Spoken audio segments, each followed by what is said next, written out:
Good morning, my friends. I'm going to do our read aloud for Harry Potter. Today is Wednesday, April 29th. When we read last, Hagrid had taken Harry into this, crazy secret shopping area. Kind of like Promenade Mall, where you can go walk down the street and there's stores on each side of the street. But instead of the regular stores, this one has, broomsticks and cauldrons, which are big giant metal pots to mix potions in, and owls and cats and things like that, things that wizards and witches would use. So we're gonna keep reading. Excuse me. Kylo got up really early this morning, like at 5 o'clock, so I'm a little tired. Okay. When we finished reading the last time, they were just walking into Gringotts Bank to go get some of Harry's money that Harry didn't even know he had.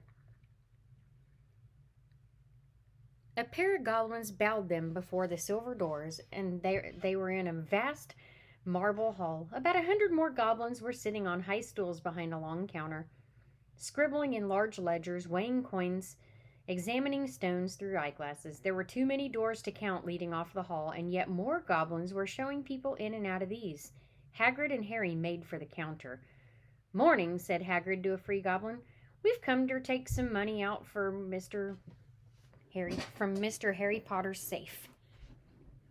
"You have his key, sir." "Got it here somewhere," said Hagrid, and then he emptied his pockets onto the counter, scattering a handful of moldy dog biscuits over the goblin's book of numbers.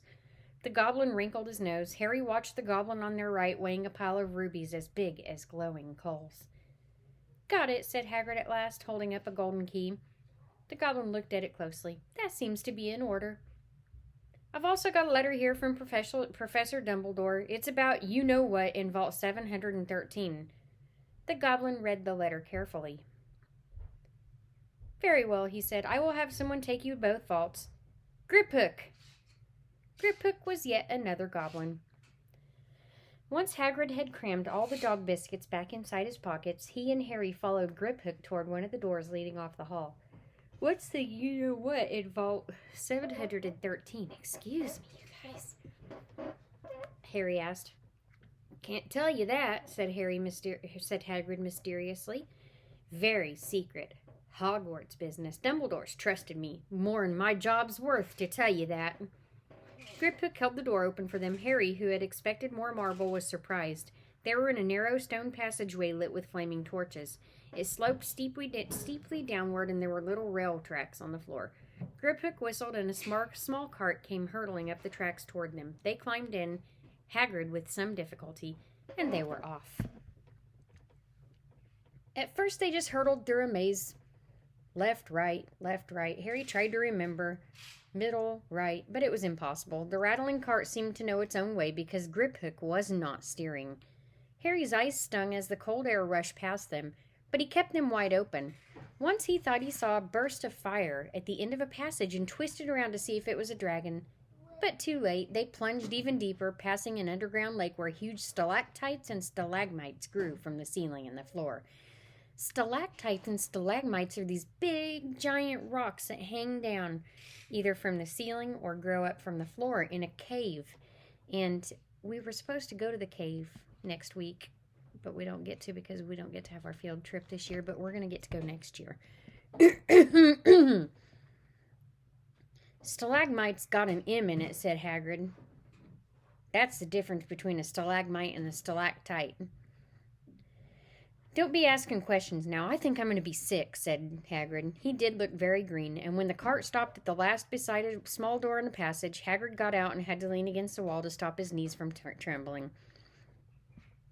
Griphook unlocked the door. A lot of green smoke came billowing out, and as it cleared, Harry gasped.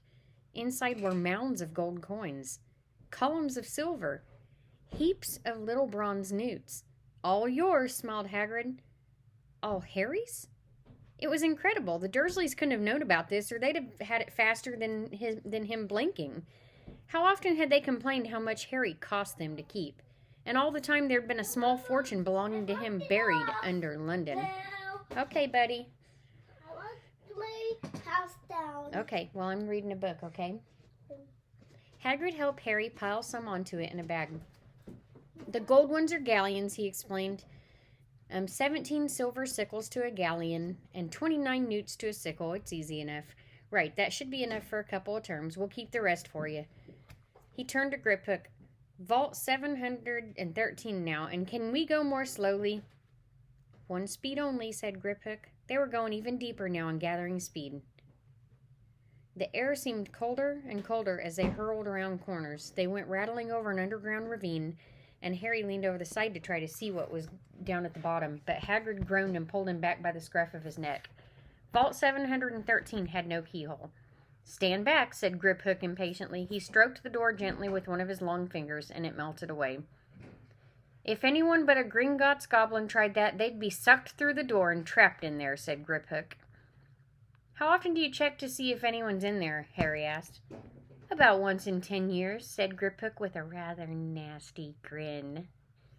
Something rather extraordinary had to be inside this top security vault, Harry was sure, and he leaned forward, expecting to see fabulous jewels at the very least. But at first he thought it was empty, and then he noticed a grubby little package, wrapped in brown paper, laying on the floor. Hagrid picked it up and tucked it deep inside his coat. Harry longed to know what it was, but he knew better than to ask. Come on, back in this infernal cart, and don't talk to me on the way back. It's best if I keep my mouth shut, said Hagrid. He doesn't like the cart. It's making him feel really nasty. One wild cart ride later, they stood blinking in the sunlight outside Gringotts. Harry didn't know where to run first now that he had a bag full of money. He didn't have to know how many galleons were to a pound to know that he was holding more money than he'd had in even his whole life. More money than even Dudley had ever had. Might as well get your uniform, said Hagrid, nodding toward Madame Malkin's robes for all occasions. Listen, Harry, would you mind if I slipped off for a pick-me-up at the Leaky Cauldron? I hate those Gringotts carts. He did look a bit sick, so Harry entered Madame Malkin's shop alone, feeling nervous. Madame Malkin was a squat, smiling witch dressed all in the color mauve. Hogwarts, dear, she said, and when Harry started to speak, got the lot here, another young man being fitted up just now, in fact. In the back of the shop, a boy with a pale, pointed face was standing on a footstool, while a second witch pinned up his long black robes. Madame Malkin stood Harry on a stool next to him, slipped a long robe over his head, and started to pin it to the right length. Hello, said the boy. Hogwarts, too? Yes, said Harry. My father's next door buying my books, and Mother's up the street looking at wands, said the boy. He had a bored, drawling voice. Then I'm going to drag them off to look at racing brooms. I don't see why first years can't have their own brooms. I think I'll bully Father into getting me one, and I'll smuggle it in somehow. Have you got your own broom? The boy went on. No, said Harry. You play Quidditch at all? No, Harry said again, wondering what on earth Quidditch could be. I do. Father says it's a crime not to be picked to play for my house, and I must say I agree. Do you know what house you'll be in yet? No, said Harry, feeling more stupid by the minute. Well, no one really knows until they get there, but I know I'll be in Slytherin. All of our family have been. Imagine being in Hufflepuff. I think I'd leave, wouldn't you? Said Harry, wishing he could say something a bit more interesting. I say, look at that man, said the boy suddenly, nodding toward the front window. Hagrid was standing there, grinning at Harry and pointing at 2 large ice creams to show that he couldn't come in. That's Hagrid, said Harry, pleased to know something the boy didn't. He works at Hogwarts. Oh, said the boy, I've heard of him. He's a sort of a servant, isn't he? He's the gamekeeper, said Harry. He was liking the boy less and less. Yes, exactly. I've heard that he's a sort of savage. He lives in a hut on the grounds, and every now and then he tries to do magic and ends up setting his bat on fire. I think he's brilliant, said Harry coldly. Do you? Said the boy with a slight sneer. Why is he with you? Where are your parents?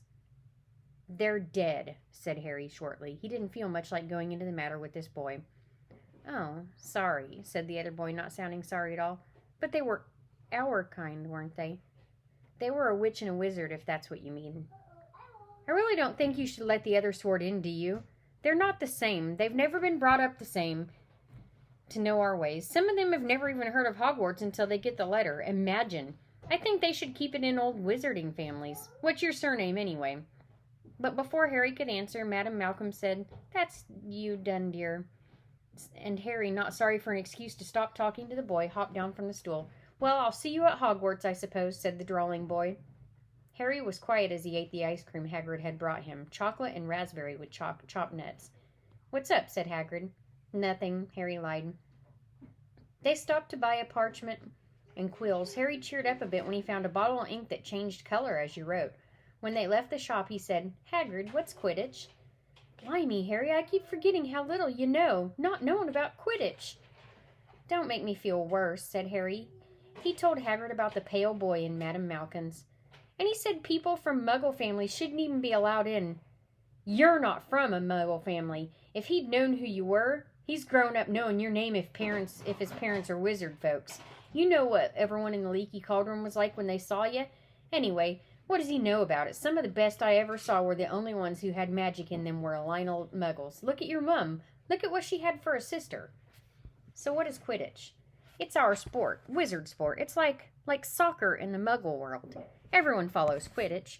Played up in the air on broomsticks, and there's 4 balls. Sort of hard to explain the rules. I like my house. You do? I'm so glad. Thanks. Okay, you gonna say hi again? Yeah. Kylo just can't stand not having Mommy's attention, so he's got to come get attention. I got my lock house now. Yeah, you got your... Okay, well, go play with it, and I'll be out there in a minute, okay? Okay. Go ahead.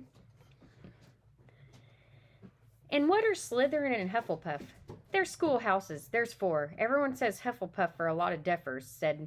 But I bet I'm in Hufflepuff, said Harry gloomily. Better Hufflepuff than Slytherin, said Hagrid. There's not a single witch or wizard who went bad who wasn't in Slytherin. You know who was one. You know who was at Hogwarts? Years and years ago, said Hagrid. They bought Harry's school books in a shop called Flourish and Blots, where the shelves were stacked to the ceiling with books as large as paving stones bound in leather, books the size of postage stamps and covers of silk, books full of symbols, and a few books with nothing in them at all. Even Dudley, who had never read anything, would have been wild to get his hand on some of these. Hagrid almost had to drag Harry away from curses and counter-curses. Bewitch your friends and befuddle your enemies with the latest revenges. Hair loss, jelly legs, tongue-tying, and much, much more. By Professor Vindictus Viridian. I was trying to find out how to curse Dudley. I'm not saying that's not a good idea, but you're not to use magic in the Muggle world except in very special circumstances, said Hagrid. And anyway, you couldn't work any of them curses yet. You'll need a lot more study before you get to that level. Harry wouldn't let Hagrid buy a solid gold cauldron either. It says pewter on your list. But they got a nice set of scales for weighing potion ingredients and a collapsible brass telescope. And then they visited the apothecary, which was fascinating enough to make up for its horrible smell. It smelled like bad eggs and rotted cabbages. All right, and here's where we're going to stop for today. I hope you guys are enjoying this book. Harry Potter is one of my favorites. There are 7 books altogether. And then there's movies. There's 8 movies. So you get to see every movie that goes along with the books, and they're so good. So maybe after we finish this book, your parents will let you watch the movie. All right, I'll see you guys next time.